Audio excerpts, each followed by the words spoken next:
La communauté d'entraide des francophones en Israël, Kalitime, vous connaissez, nous avons le plaisir de vous donner des nouvelles de cette communauté. Que s'est-il passé cette semaine en détail avec notre chère Ariella Ohayon? C'est parti. Ils offrent leur temps et leurs compétences aux Olim qui en ont besoin. C'est le Kalitime. Salut Ariella. Salut Cathy. Ça va? Ça va. Alors plein de choses cette semaine, des réussites, des projets. Et bien sûr, on va commencer par les projets, puisqu'il y a une super soirée qui va être organisée à Tel Aviv. Donc ça, c'est quand même chouette pour ceux qui sont dans le centre et qui peuvent profiter d'une soirée de qualité. Comment rester des parents efficaces dans le tourbillon de la LIA? Ça s'adresse à qui, Ariella? Ça s'adresse aux parents. Donc c'est pour tous ceux qui viennent fraîchement d'arriver en Israël. On conseille vivement à ces jeunes parents de venir parce que on a constaté qu'ils sont perdus quand ils arrivent en Israël. Parfois, ils ne savent pas qu'ils sont perdus, mais ils le sont. Voilà, c'est ça. Le système israélien, il est tellement différent du système français qu'on s'est dit que on pouvait pas les laisser dans la nature comme ça. Il fallait s'en occuper et justement recevoir des informations précises. Précises par une professionnelle. Elle s'appelle Isabelle Candel. Elle est psychologue spécialisée dans les processus cognitifs. Elle est également médiatrice Feuerstein depuis plus de 15 ans. Donc, les parents, les enfants, ça la connaît. Pour en parler, nous avons en ligne l'un des principaux, on va dire, non pas intéressé, mais en tout cas, c'est lui, je crois, qui organise cette soirée à Tel Aviv. C'est Michael Bensoussan. Salut, Michael. Bonjour, Cathy. Comment ça va? Ça va et vous? Mais super. Alors, qu'est-ce qui se passe? Qu'est-ce qui se passe? Ce qui se passe, c'est qu'on veut faire bouger Tel Aviv et on veut faire bouger surtout tous nos chers amis francophones, Olé Khadash ou moins Khadash, parce que en tout cas, ça s'adresse essentiellement, évidemment, aux Olé Super Khadash, aux Olim Super Khadashim, ceux qui viennent d'arriver, mais également à tous les francophones, car on n'arrive pas forcément avec des enfants en Israël et les problèmes évoluent au fur et à mesure que les enfants grandissent, que ce soit le choix des écoles, que ce soit comment gérer les devoirs, que ce soit comment gérer les crises d'ados. Donc, on a besoin de professionnels pour s'entourer et aussi de faire des rencontres et de faire des amis. Et c'est pourquoi, avec cette super nouvelle qui est l'ouverture de Kalita à Tel Aviv, on a décidé à travers Kalitime de regrouper, d'essayer d'attirer un maximum de personnes autour de sujets essentiels. Et on démarre avec cette conférence. Un sujet clé. Avec cette conférence, un sujet clé porté autour de l'éducation. Et donc vraiment, on espère qu'un maximum de personnes viendra pour avoir des clés de succès, de réussite autour de l'éducation. Ok, comment on doit se comporter, parce que là je vois en sous-titre de la conférence, l'autorité parentale, faut-il toujours opter pour la bienveillance? Parfois on ne sait pas ce qu'on doit faire, est-ce qu'on doit hausser le ton, est-ce qu'on doit laisser couler? C'est compliqué d'avoir des ados aussi en Israël parce que les codes ne sont pas les mêmes, parce qu'ils sont plus souvent dehors dans les mouvements de jeunesse qu'à l'école, et parce qu'à Pessar par exemple, on ne fait plus rien dans les yeshivotes, dans les écoles aussi, dans toutes les écoles, donc c'est pas toujours facile. Il y a tellement de choix. Ouais, ça aussi, c'est un autre sujet qui va être abordé pendant la conférence. Bien sûr. D'accord. Choisir son école en fonction de quoi? De son appartenance religieuse, par exemple. Par exemple. Ok. Donc vous attendez beaucoup de monde pour cette soirée, Michael? On espère une 50aine de personnes, mais on sera prêt à accueillir plus, en sachant que l'intérêt des conférences, c'est également que les gens se rencontrent entre eux, car aujourd'hui, beaucoup se débrouillent par Facebook, par WhatsApp, et cherchent des conseils ici ou là, et il n'y a pas comme une conférence pour pouvoir rencontrer physiquement les gens, échanger les numéros, parler et s'entraider, surtout quand ça porte sur un sujet comme ça aussi essentiel. Il y a tout ce qu'il faut à Kalita pour que les gens sortent d'une conférence comme ça vraiment heureux et contents d'avoir appris, d'avoir rencontré du monde. Alors évidemment, la conférence est gratuite, il faut quand même le préciser. Vous pouvez vous inscrire au 054 302 63 75. On peut aussi poser des questions sur cette conférence par mail peut-être? Par email sur time, time@kalita.org.il. Bon, pour ceux qui viennent d'arriver, qui ne connaissent pas le fameux Machon Feuerstein, sachez que c'est une institution exceptionnelle avec des méthodes tout à fait particulières. Et ne ratez pas cette conférence d'une professionnelle qui maîtrise tout à fait ces outils-là. Elle pourra vous aider dans vos choix et vous éviter de faire des bêtises. Et elle est très connue en plus en Israël. Elle a beaucoup donné de conférences. On rappelle l'adresse, c'est 7 rue Lilienblum dans les bureaux de Kalita. Et c'est à 20h. Voilà, alors on vous attend tous nombreux. Le 4 février.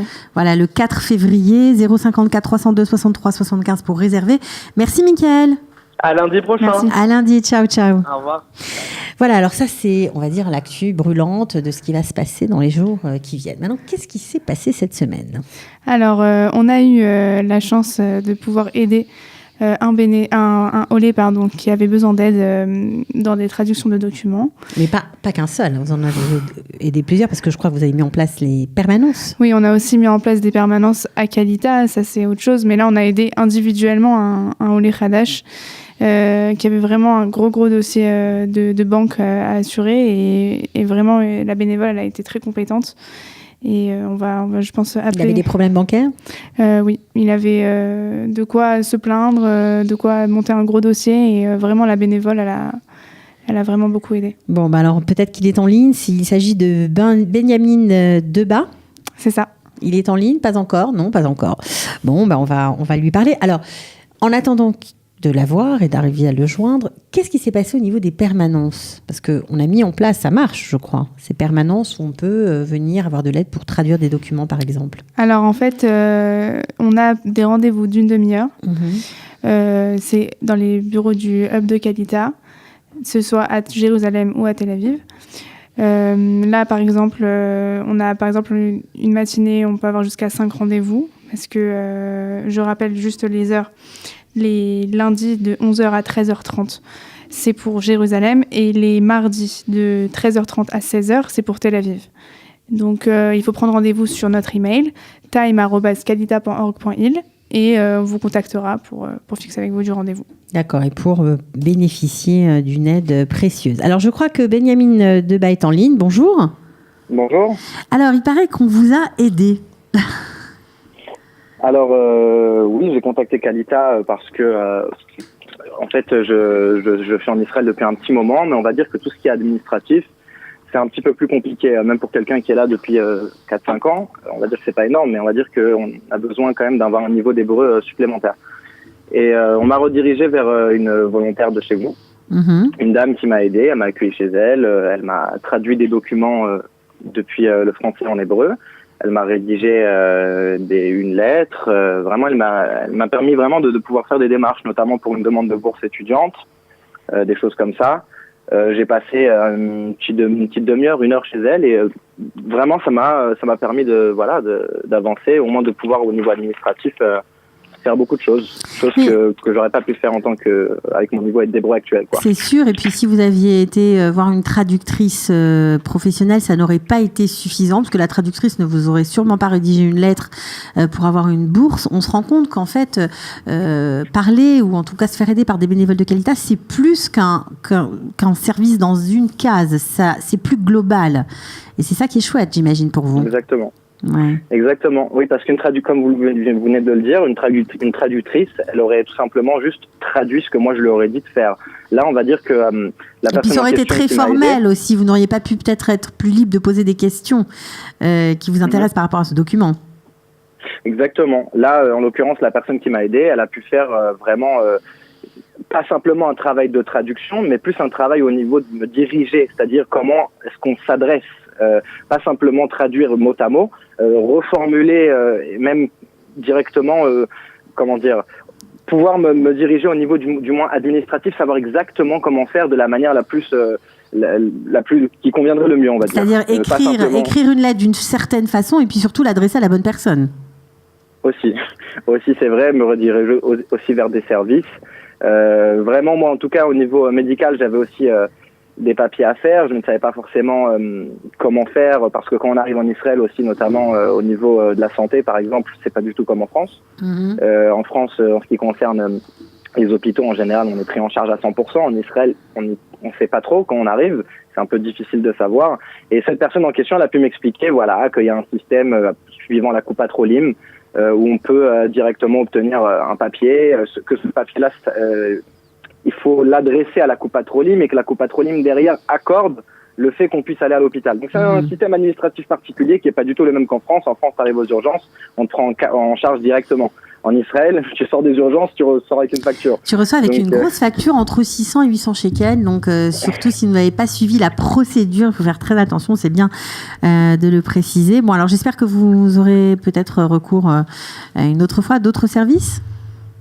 Bezrat Hashem, j'espère. En tout cas, vraiment, je ne m'attendais pas, en tout cas, à ce que ça se passe comme ça. J'attendais pas spécialement beaucoup de retours d'une aide d'un bénévole comme ça. Et franchement, j'ai vu que ça peut être très bien. Et j'encourage tous ceux qui ont besoin de leur côté chez eux, ceux qui viennent d'arriver en Israël ou qui ont besoin de quoi que ce soit, même simplement de passer un appel, on va vous rediriger ou vraiment se rediriger vers Kalita. Je pense que je le conseille vraiment. Moi, je m'attendais pas à avoir autant de retours. Alors, vous avez quel âge ? Je vois que vous avez une voix jeune. Vous êtes monté seul en Israël, j'imagine ? J'ai 26 ans. Je suis monté en 2014. Ouais. Oui, voilà, je suis monté seul. Mes parents, ils sont restés en France. Donc, c'est vrai que ça fait un soutien supplémentaire. Et c'est un très bon soutien. Au prochain, c'est quelque chose de très bien. Merci beaucoup, Beatzlacha, pour la suite. Merci à vous, en tout cas. Ciao. Au revoir. Voilà, alors, donc ça fonctionne. Hein, on est content. Voilà, parce que j'imagine qu'il n'a pas été le seul à être aidé. Et alors, qu'est-ce qui s'est passé d'autre cette semaine ? Je crois qu'il y a eu un super Ulpan qui a bien marché. Ah oui, il y a eu en fait un Ulpan musical à Tel Aviv qui a... dont on avait parlé. Voilà, qui avait enfin commencé. On était au début à 8 inscrits, quelque chose comme ça. Et là, le chiffre a doublé, vraiment. Il y avait une salle pleine, des visages heureux. On était vraiment très très très contents. Ça a super bien fonctionné. On a ouvert un groupe WhatsApp où on a regroupé tous les participants de cette Ulpan. Et vraiment, on est contents. Ça marche et vraiment, voilà. Vous allez peut-être l'ouvrir à Jérusalem ? Pourquoi dans pas une autre ville, on ne sait pas. On a déjà des ulpanim à Jérusalem, un peu de tous les niveaux, mais là c'est plus un niveau global en fait. On n'a pas fixé surtout, une classe. On chante surtout pas mal. Surtout, oui, c'est un ulpan musical à Tel Aviv. Et voilà, on a même pour projet peut-être d'ouvrir 2 classes tellement. Ça marche. marche. On peut s'inscrire encore ? Oui, bien sûr. Alors c'est au 054 302 63 75. Bon, eh bien Ariella, merci beaucoup pour ces nouvelles du Kali Time. On se retrouve la semaine prochaine. Ciao. Merci. Ils offrent leur temps et leurs compétences aux Olim qui en ont besoin. C'est le Kali Time.